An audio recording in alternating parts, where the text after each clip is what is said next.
Halo excellent people, jumpa lagi dengan saya Melan Agustin, Senior Consultant dari PT SSC International. Pada kesempatan kali ini kita akan membahas satu topik yang mungkin sangat kadang-kadang tabu untuk dibicarakan, atau kadang-kadang para pekerja atau para pemimpin di perusahaan agak menghindari ya untuk melakukan ini. Apa yang para excellent people pikirkan ketika mendengar kata konfrontasi? Mungkin bagi sebagian orang mengatakan konfrontasi itu suatu hal yang negatif, ya.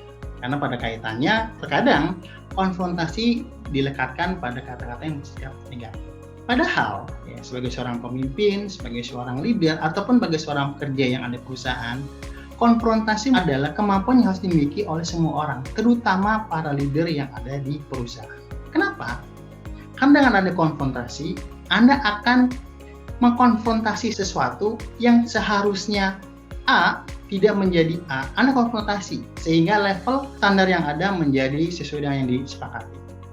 Kedua, kalau Anda tidak mau konfrontasi, itu merupakan suatu bentuk ketidakpatuhan terhadap sistem yang ada, sehingga bukan hanya menyebabkan pekerjaan menjadi terbengkalai, tapi juga merusak hubungan yang ada.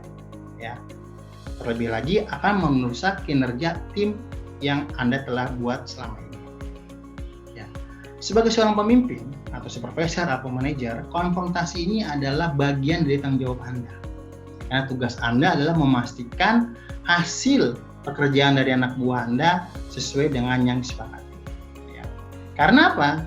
Ketika Anda menghindari situasi tersebut ini, tidak akan membuat Anda lebih baik, malahan akan membuat Anda merasa tidak nyaman. Ya.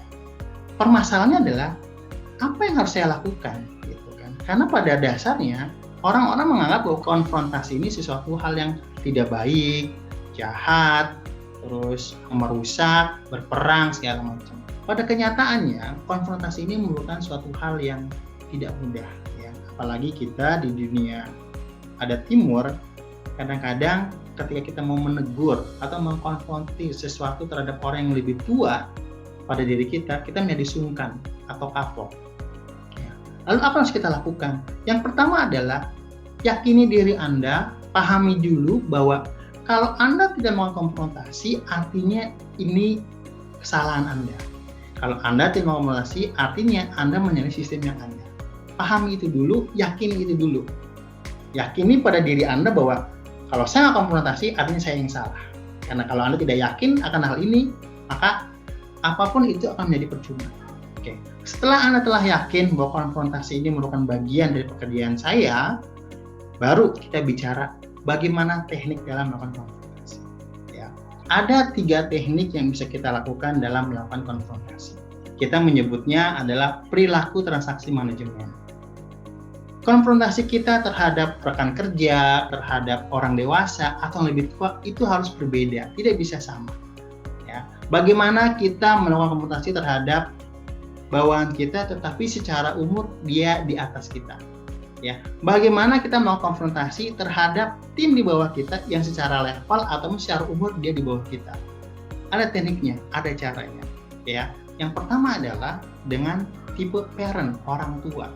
Maksudnya begini, ketika Anda ingin mau konfrontasi, ya, Anda lihat dulu nih lawan Anda siapa, ya, atau yang ingin Anda konfrontasi ini siapa.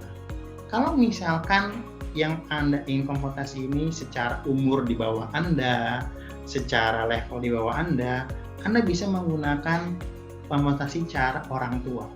Maksudnya gimana? Maksudnya adalah Anda bisa menguasai orang tersebut. Ya.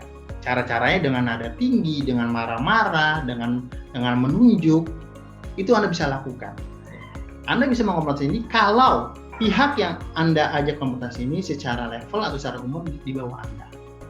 Karena kalau misalkan secara level ini atau umur di atas Anda mungkin dikatakan akan menjadi tidak sopan. Karena kita di dunia timur, adat kita timur, mau nggak mau kita harus bisa memilah-milah mana yang akan kita konfrontasi. Yang pertama, kita menggunakan gaya orang tua. Yang kedua, kita bisa menggunakan gaya anak-anak. Ya. Jadi, kalau pihak yang ingin kita konfrontasi ini umurnya lebih tua dari kita, mungkin ada rada sungkan bagi kita. Ya. Sungkan, nggak enak kalau saya mau konfrontasi yang lebih senior dari saya, lebih tua dari saya, nanti tersinggung seperti apa. Nah, kalau Anda merasa seperti itu, ingat yang tadi yang pertama, kalau konfrontasi ini tidak dilakukan, yang salah Anda. Kenapa? Karena ini adalah bagian dari tugas Anda. Kalau Anda menghadapi konfrontasi terhadap yang lebih tua, lebih senior, ya kita berperilaku seperti anak-anak. Ya, seperti merajuk, misalkan merayu, menangis, segala macam. Ya, Pak, tolong dong Pak, kalau Bapak ngomong seperti ini, nanti saya ini yang bersalah Pak. Nah, itu contohnya. Atau misalkan, ayolah Pak, masa Bapak tidak bisa sih masuk tepat waktu? Kalau Bapak nggak masuk tepat waktu, nanti kena SP, saya nggak tega loh Pak melakukan SP ini kepada Bapak. Nah, itu contohnya. Itu gaya anak-anak. Nah, yang ketiga, gaya orang dewasa. Gaya orang dewasa maksudnya lawan bicara kita atau pihak yang kita ajak konfrontasi ini secara level, secara umur mungkin sama. Paling gampang kalau kita mau konfrontasi pada peer kita. Ya.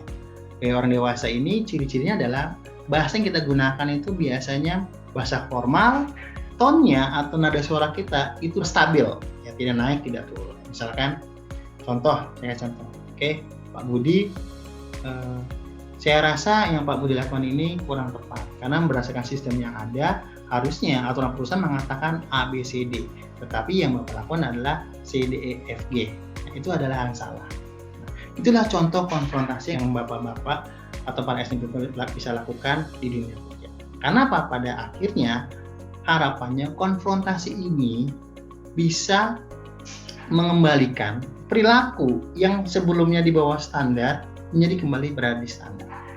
Kira-kira itulah keuntungan dan kebutuhan adanya konfrontasi di dunia kerja. Oke, terima kasih. Sekian dari saya.